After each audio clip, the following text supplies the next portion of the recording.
Prior to pruning, we have basically carried out hundreds of bud dissections to understand, what is the impact, what does it mean to the fruitfulness of the buds, and not only just doing bud dissections, but also putting, cut canes into water in warm temperatures to see if those canes will, naturally shoot themselves. And I think a really good way to show you is if I pick a bud and if I cut it through the face of the bud, you can basically see in the bud there are 3 buds within any bud. You can see in the middle, that's what we call our primary bud, and that is the most fruitful bud, and that's the one that you want, that will traditionally drive your crop for the year.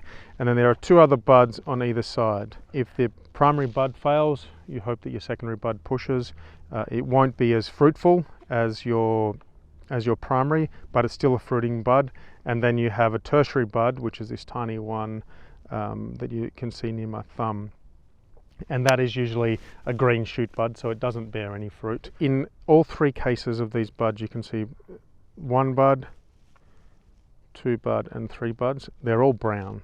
And if this was a healthy bud, they would all be beautiful and green, really bright, but the brown basically signifies that all 3 are dead. For home block, this is 1.5 acres of Pinot. We cut probably in the order of 50 canes to assess what our buds were doing, and of those 50 canes, and taking bud dissections of anywhere from 2 to 10 on every cane, we found 3 tertiary buds that showed life. Everything else was sadly dead, and that's purely from the cold.